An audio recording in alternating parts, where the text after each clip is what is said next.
Amen. C'est maintenant le pasteur Mario qui va parler. Le pasteur Mario va parler. Il y a aussi le frère Bongamizido qui est arrivé là avec ses collaborateurs dans la salle. Et lui aussi va dire un mot. Il va parler, parce qu'il n'était pas préparé, il n'était même pas averti. Mais je connais son expérience. Je le suis. On est tout le temps ensemble. Et puis maintenant, on va renvoyer l'antenne à frère Tombok. Et quand Tombok va parler, et puis je vais donc ouvrir les questions-réponses. Et là, beaucoup de frères qui n'ont pas parlé de façon formelle pourront donc donner leur témoignage. Il y a un ancien comme frère Mbedjou, je n'ai pas voulu le déranger, mais réellement, il aurait beaucoup à dire. J'espère que il pourra même venir ici devant, même étant assis sur une chaise, il pourra également dire beaucoup de choses qui peuvent aider beaucoup de jeunes gens dans le ministère. Que Dieu vous bénisse. Donc, laissons le révérend pasteur Benjamin Mayo.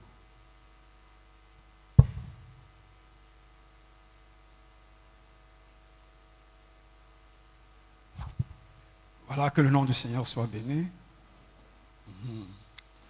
Bon, disons que pour introduire, il y a deux passages que j'aime, notamment pour le service de Dieu. L'un est dans l'Ancien Testament, c'est Josué chapitre 2.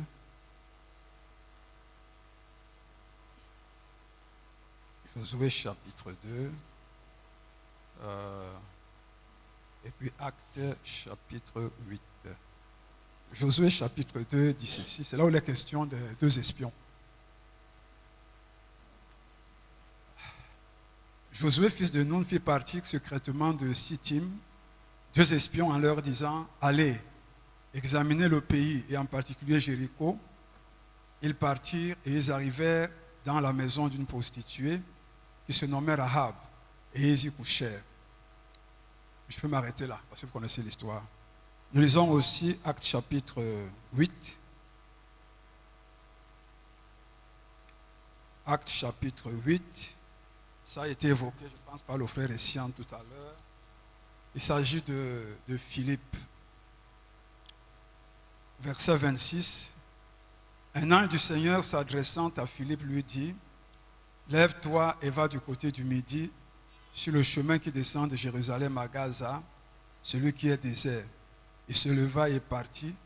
Et voici un Éthiopien, un eunuque, ministre de Candace, reine d'Éthiopie, et surintendant de tous ses trésors, venu à Jérusalem pour adorer, s'en retournait assis sur son char et lisait le prophète Ésaïe. L'Esprit dit à Philippe, avance et approche-toi de ce char. Philippe accourut et entendit l'Éthiopien qui lisait le prophète Ésaïe et il lui dit, comprends-tu ce que tu lis? Il répondit, comment le pourrais-je si quelqu'un ne me guide? Et il invita Philippe à monter et à s'asseoir avec lui. Le passage de l'écriture qu'il lisait était celui-ci. Il a été mené comme une brebis à la boucherie et comme un agneau muet devant celui qui le tond. Il n'a point ouvert la bouche. Dans son humiliation, son jugement a été levé. Et sa postérité, qui la dépeindra, car sa vie a été retranchée de la terre. L'eunuque dit à Philippe, je te prie, de qui le prophète parlait-il, ainsi, et est-ce de lui-même ou de quelque autre? Alors Philippe, ouvrant la bouche et commençant par ce passage, lui annonça la bonne nouvelle de Jésus. Comme ils continuaient leur chemin, ils rencontrèrent de l'eau, et l'eunuque dit, voici de l'eau, qu'est-ce qui empêche que je sois baptisé? Philippe dit, si tu crois de tout ton cœur, cela est possible. L'eunuque répondit, je crois que Jésus-Christ est le Fils de Dieu. Il fit arrêter le char. Philippe et l'eunuque descendirent tous deux dans l'eau, et Philippe baptisa l'eunuque. Quand ils furent sortis de l'eau, l'Esprit du Seigneur enleva Philippe et l'eunuque ne le vit plus, tandis que joyeux, il poursuivait sa route. Philippe se trouva dans Azote, d'où il alla jusqu'à Césarée, en évangélisant toutes les villes par lesquelles il passait. Que le Seigneur bénisse sa parole. Veuillez vous asseoir.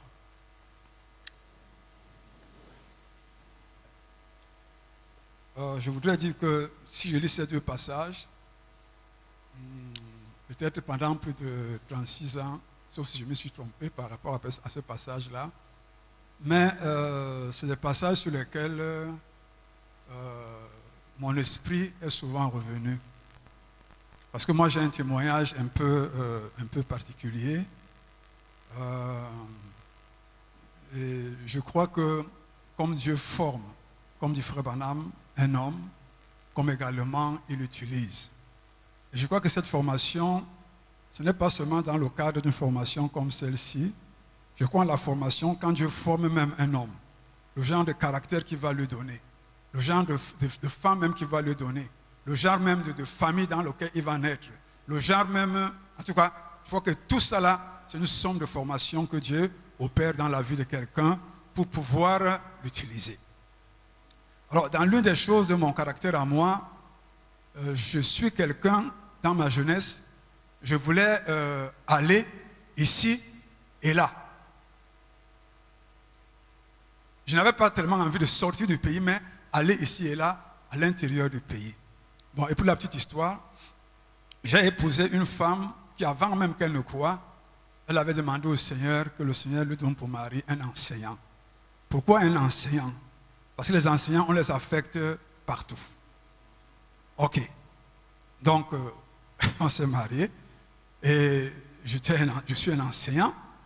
Et j'avais donc ce désir-là d'être ici à tel poste aujourd'hui, demain je ne vais pas là-bas à l'autre poste. Parce que quand j'étais au lycée, je ne pensais pas à l'enseignement. Mais je ne voudrais pas, pour ne pas tirer trop en longueur, pour revenir comment le Seigneur, je dis bien, je pèse bien mes mots, comment le Seigneur m'a amené dans l'enseignement. Et j'ai toujours considéré, disons, que Dieu est au-dessus des décrets présidentiels, des décrets ministériels, et que tout ce qui pouvait me concerner, c'était un décret qui me venait, moi, du ciel. C'est comme ça que je me suis considéré, n'est-ce pas, durant toute ma marche.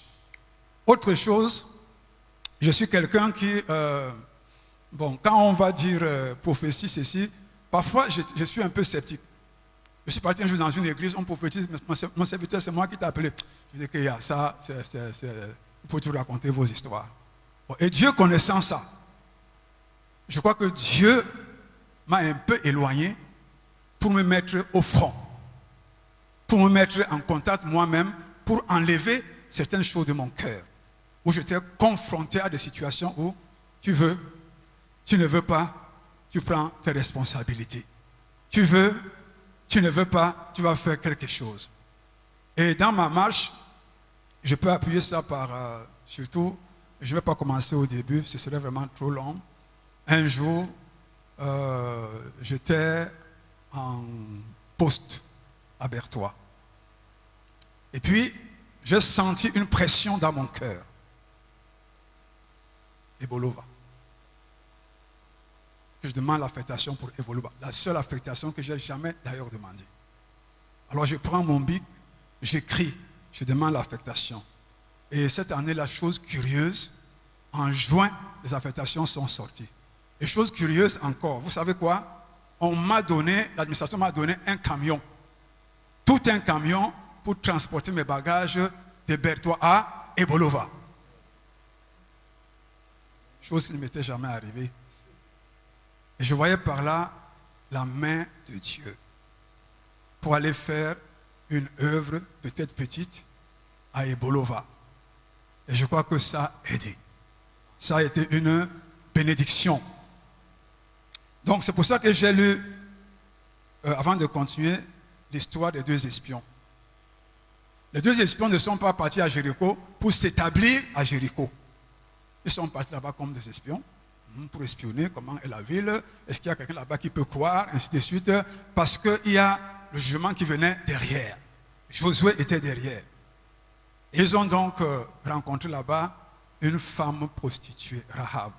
Je ne sais pas si vous allez me comprendre. Hein? Parce que moi, n'est-ce pas, c'est pas très, très, très ordonné. Parce que ce serait très long. Ce serait vraiment long. Ce n'est pas très ordonné. Et ils ont donc rencontré Rahab. Et Rahab a reçu le message qu'ils lui ont apporté. Et comme ça, quand le jugement va s'abattre sur Jéricho, Rahab sera épargnée.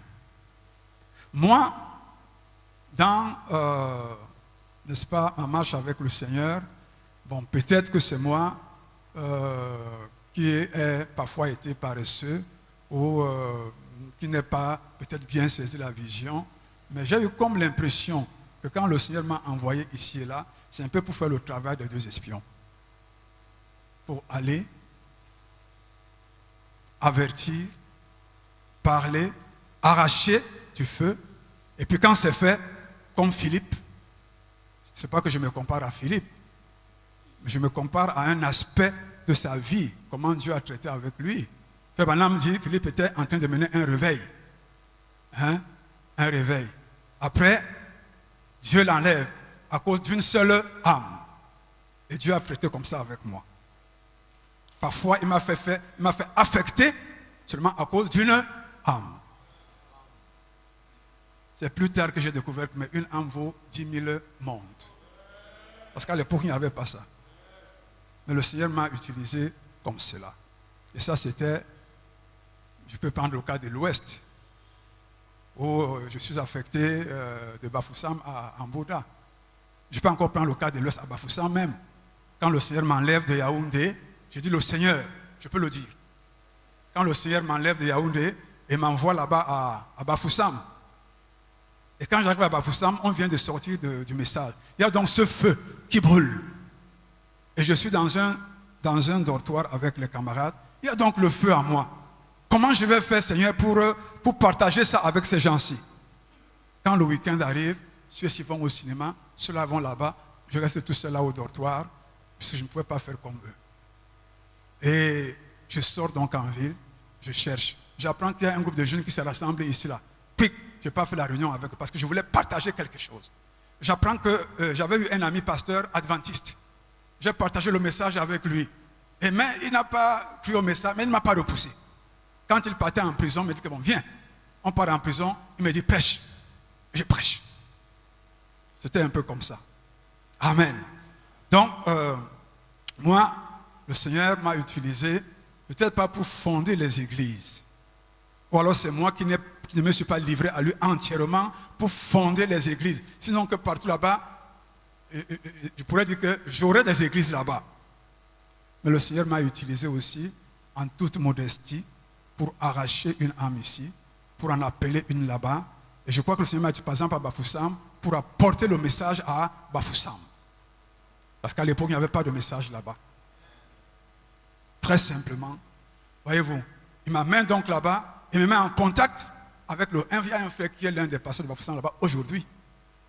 Bon, il y a aussi eu un défaut, une faiblesse dans mon travail du Seigneur, c'est que quand je pars, je ne reviens pas facilement, étant fonctionnaire. Quand je suis affecté à tel endroit, je ne rentre plus en arrière pour pouvoir, n'est-ce pas, encourager. Ça également, c'est une erreur qu'il faut éviter. Paul, quand il évangélisait, après un temps, il rentrait, n'est-ce pas, pour fortifier les frères qui avaient cru. Cela a souvent manqué. Et le résultat est là aujourd'hui. Donc, mes bien-aimés frères, j'ai expérimenté donc un jour quelque chose. On m'affecte à... Je suis en Ngaoundéré. Moi, je soupire de revenir au sud. Pendant que je suis donc là, j'entends, on m'affecte à Guidère. Je dois vous dire, j'étais mécontent. Et j'ai même commencé à bouder dans mon esprit avec le Seigneur. Je boudais. Je disais au Seigneur, mais qu'est-ce que ça veut dire ça? Est-ce que je suis le seul fonctionnaire dans cette œuvre-ci pour que moi, on m'enlève, on m'affecte en Ngaoundéré? Et Guidère était à 375 km de Ngaoundéré. Et j'étais pasteur en Ngaoundéré. Alors, quand on m'a fait, quand je boude, je prends donc la résolution que à Guidère, je ne m'occupe pas de quoi que ce soit. Pas question de rendre témoignage, pas question même d'encadrer les âmes. Mieux vaut, je vais rester là. Chaque fois que je quitte Guidère, je pars 360 km en Ngaoundéré pour continuer à m'occuper de l'église là-bas. Donc Dieu n'a rien dit. Ça, c'est également une leçon. Dieu n'a rien dit. Ok. Je suis à Guidère. Je pars avec ma femme. Mais un jour, ça commence comment? Je suis obligé je dirais qu'il envoie des gens dans mon salon. Je suis obligé, je ne peux pas fermer la bouche pendant qu'ils sont venus, pour maintenant, n'est-ce pas, leur présenter le message, comme le frère Élisée disait, Bible en main. Les questions qu'il posait, je réponds seulement avec la Bible. Or, quand ils venaient, ils disaient, bon, on va aller le combattre. Mais quand ils sont venus, c'est eux qui ont été vaincus. L'un d'eux par la suite sera mon collaborateur à Guider. L'autre, bref, je vais les baptiser. Et voilà comment le Seigneur va ouvrir, n'est-ce pas, commencer à attirer les âmes. Certaines de ces âmes sont dans des églises. D'autres, dans des églises que je connais, où ils persévèrent. Je crois qu'il y a même une qui persévère en ce moment, c'est à Yashua. Une âme qui a été baptisée un soir, une nuit. Parce que j'allais parfois baptiser même la nuit. Un jour, je suis parti baptiser dans la nuit, dans un lac. Et pendant que je baptisais, je ne savais pas qu'il y avait un gros totem serpent là-bas. Mais moi, j'entre dans l'eau. Dieu m'a protégé. C'est les gens qui étaient au bord de l'eau, ma femme, qui voient le gros serpent qui est en train de fuir. Et j'ai fait mon service et je suis sorti et sans aucun problème. Donc, Dieu prend soin. Maintenant, je voudrais dire une chose, c'est que entre l'appel et la commission, il y a une formation. La formation, ce n'est pas seulement dans les Écritures. Parce qu'aujourd'hui, il y a des ministères qui sont nés parce qu'on a lu une brochure. On a lu 2 brochures. Ou bien parce qu'on a l'ordinateur, on peut classer les citations et on peut prêcher sur tel ou tel sujet. Ça ne donne pas l'onction. Il y a aussi la formation du caractère. Le pasteur Essomba a parlé tantôt du Saint-Esprit. Si on est inconverti, parce qu'il y en a qui sont inconvertis, il y en a qui sont inconvertis, mais qui veulent prêcher l'évangile. La preuve, c'est que pendant qu'ils prêchent l'évangile, regardez un peu leur vie. C'est une chose que j'ai apprise. Prêchez comme vous voulez, mais si votre vie n'est pas en accord avec ce que vous prêchez, vous êtes une pierre d'achoppement. Ça également, ça doit aller, l'appel, la commission, la formation. Je n'ai pas le temps de lire ça. Frère Banan parle ici, n'est-ce pas, de comment Dieu forme. Quand Dieu forme des gens, c'est des gens qui sont courageux, des gens qui ne sont pas lâches, des gens qui sont prêts à aller au feu, des gens qui ne craignent pas pour leur propre vie. On ne s'y engage pas pour un confort personnel. Je suis ici à Douala. Si je voulais m'étendre même sur mon témoignage ici à Douala, ce n'est pas pour rien. Amen. Amen. J'ai aussi, n'est-ce pas, je dirais, un institut le Seigneur. Donc je ne suis pas là pour l'argent. Je ne suis pas là pour les honneurs. Pour moi-même, être pasteur n'est pas une proie à arracher. Ce qui m'intéresse, moi, c'est être à Christ. Et voir une âme être sauvée. C'est la chose la plus importante. Pas forcément avoir une église. Si je voulais avoir une église, quand on m'a fait de Ngaoundéré, de Guidé ici à Douala, les chrétiens de Ngaoundéré me disent, mais pasteur, même comme tu pars à Douala, il faut que tu restes notre pasteur ici. Je ai dit que non. Moi, je ne veux pas les pasteurs de façade comme ça là. Parce que je savais que, étant à Douala, je ne peux pas aller régulièrement. Par exemple, ça fait des années que je n'ai pas été là-bas. Et ils m'appellent tout le temps. L'autre jour, c'est un jeune couple qui m'appelle et qu'il faudrait que j'aille là-bas pour bénir leur mariage. Enfin, en tout cas, l'anniversaire de leur mariage. Donc, je leur dis que moi, je ne peux pas être un pasteur de façade. Donc, je pense que, frère, le mobile, ça compte beaucoup. Si c'est pour avoir les dîmes, c'est un faux mobile. Si c'est pour que le pasteur m'aide, c'est un faux mobile. Mais aimez le Seigneur. Servez vraiment le Seigneur par amour pour le Seigneur. Je vais prendre un exemple. Quand j'étais en Banga, bon, bien sûr, comme le pasteur a dit, au départ, là, il y a hésitation. Mais un jour, j'ai prié le Seigneur. Je dis, Seigneur, quelle est la décision qu'il faut prendre cela? Aller souvent à Douala ou bien rester en Banga. Donc, parfois, les gens parlent sans savoir même ce qu'il y a au fond. Alors, quand je viens, Dieu m'a donné une réponse par la bouche du pasteur. Il ne savait pas ce que moi j'ai demandé à Dieu. Dès qu'il monte sur la chair, il s'en prend à moi. Il ne comprend pas. Pourquoi est-ce que frère Benjamin, n'est-ce pas, il ne veut pas venir ici là pour travailler avec nous? Moi j'ai compris. Et quand j'ai obéi à la vision céleste, le Seigneur a été avec moi. De jour comme de nuit. J'avais dans mon quartier une voisine qui avait chaque fois peur. Quand il me voyait mettre toute ma famille dans la voiture, je prends la route de Douala, avec les accidents et tout cela. Mais il disait à ma femme que c'est quand vous rentriez que mon cœur était tranquille. Et j'ai expérimenté quelque chose un jour. Après quelques années, il y a eu un temps, le coupeur de route avait voulu commencer à déranger un peu, quelque part là-bas, aussi au niveau d'un Kappa. Parce que je dis ça pourquoi? Parce qu'un jour, le commandant des brigades de Mbanga, c'est lui qui nous dit au cours d'une réunion, vraiment, il nous déconseille les voyages nocturnes. Il faut faire un peu attention. Il faut éviter les voyages nocturnes. Or, moi, je savais que je veux être libre.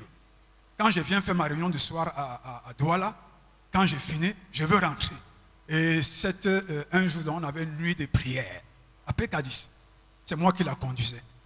J'ai dit au frère, moi j'ai un sujet de prière. Mon sujet de prière, c'est que le commandant des brigades nous a dit qu'il y a des coupeurs de lui qui dérangent là-bas maintenant. Et moi, je veux que ma route soit libre. Quand je passe, que ce soit libre. Quand je rentre, que ce soit libre. On a prié. La semaine qui suivait, on les a mis hors d'état de nuire. Donc, j'ai compris encore par là que je suis, n'est-ce pas, sur la ligne du devoir. Donc, frère, je pourrais continuer. Et pour revenir donc à l'exemple, à l'expérience de Guidère. Après ça, je me suis retrouvé à un moment donné, une église à Ngaoundéré, une église à Guidère. Bon, je devais faire comment? Je n'ai pas cherché, il est venu, il m'a mis ça comme ça. Comme tu as dit que tu ne vas pas, ok, je vais voir alors.